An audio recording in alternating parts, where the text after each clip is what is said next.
Brought to you by NBC bearing, भारताची पहिली bearing उत्पादक। मी सातत्यानं पाठपुरावा करत होतो की हा जिथं विकसित नाही म्हणजे आपल्या माढ्यातनं तो रस्ता जावा, त्याच्यासाठी मी मुख्यमंत्र्यांना सातत्यानं भेटलो, त्यांना विनंती केली आणि त्यांना सांगितलं की तो जो वैरागवरनं मोहोळवरनं सांगोला मंगळवेढा आणि तो तसाच कोल्हापूर जातोय, तर तो रस्ता आहे ऑलरेडी, त्याच्या शेजारनं हा रस्ता होतो, दोन रस्ते शेजारी होत आहेत आणि आमच्या बाजूला खरं रस्त्याची गरज आहे। आम्हाला त्या ठिकाणी मुख्य हायवेवर आल्याशिवाय आमच्या गावाचा विकास होणार नाही।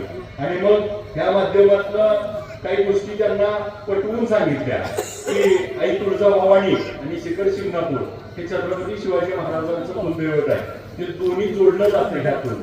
आणि मग एक भावनिक पण विषय झाला, त्या माध्यमातून मुख्यमंत्री महोदयांचं कुलदैवत असणारं नीरा नरसिंहपूर पण जोडलं जातंय, हा देखील त्यात एक आम्ही ऍडिशनल। आणि मग या माध्यमातून पालकमंत्र्यांचं मसवड तिथे 3000 एकराची MIDC झाली, तिथून हा रस्ता जाईल, जेणेकरून भविष्याच्या दृष्टीनं त्या भागाचा आमचा जर विकास करायचा असेल तर आम्हाला इथं मोठी दळणवळणाची साधनं उपलब्ध झाली पाहिजे, ही भूमिका त्या ठिकाणी घेतली। आणि मग ती भूमिका मुख्यमंत्री महोदयांना पटली, मुख्यमंत्र्यांनी याबाबत 3-4 बैठका झाल्या। आणि मग या माध्यमातून जो वैरागच्या पुढसून जो रस्ता आपला तिकडे जाणार होता, तो वैरागवरनं माड्यावरनं मोडलीवरनं करकमवरनं पलीगड महाळून म्हणजे आपल्या मतदारसंघाच्या अख्ख्या मतदारसंघाच्या मधनं चाललाय।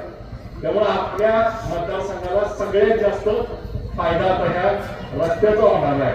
आणि या माध्यमातून आपल्याला बोर्डिंगची MIDC आता अंतिम टप्प्यात आहे, ती हायवे टच इथे मेंढापूरला MIDCचा प्रस्ताव आहे, त्याच्या 5 किलोमीटर शेजारनं जाते आणि पुढे जी मसवडला 3000 एकराची त्यांची जी MIDC झाली त्याच्यात देखील तो होतोय।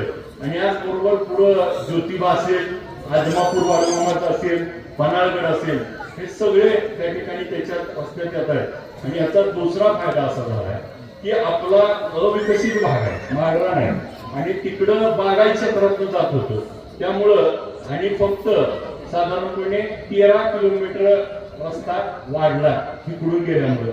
आणि कोल्हापूर सांगलीचा जिथं विरोध होता, आता बघा परवा दिवशी आमच्याकडे एक बैठक झाली आणि पंढरपुरात आमच्या 2-3 आमदारांनी बैठक घेतली आणि त्यांनी ही रस्ता झाला पाहिजे त्याच्या समर्थनात मोर्चा काढायला लागले। आणि मागच्या 1 वर्षापूर्वी त्यांचेच व्हिडिओ वैतिकी होणी म्हणून आता त्यांचा आपण म्हणल्यानंतर मी आपलं इकडं माझ्या मतदारसंघात यावं ही माझी भावना नाही ना, ज्या लोकांनी मला संधी दिली त्यांचं काम करायची, आज आता इकडून व्हायला लागलाय तर आता तिकडची उठून बसली की आमच्यातच घ्या। त्यामुळे माझी आपल्याला या निमित्ताने विनंती आहे सगळ्याला की आपल्या सगळ्यांनी हा रस्ता व्हावा असं स्वागत करावं, म्हणजे जेणेकरून आज तिकडची लोक पण आता प्रेशर करायला चर्चा करणार। आता इकडून विधानसभेत मुख्यमंत्र्यांनी नाव घेऊन घोषणा केली, आपण बघितलं असेल, आणि मग त्या ठिकाणी आता घोषणा झाली आहे, तर तो रस्ता या बाजूला झाला तर आज आपल्याला सगळा चेहरा मोहरा त्या ठिकाणी बदलेल आणि आपला जो माढा शहर आहे ते आज आपल्याला मुख्य प्रवाहात आणायचं असेल तर इथून आपल्याला रस्ता हा मोठा झाल्याशिवाय त्या ठिकाणी आपण मुख्य प्रवाहात येत नाही। Brought to you by NBC bearing, भारताची पहिली बेअरिंग उत्पादक।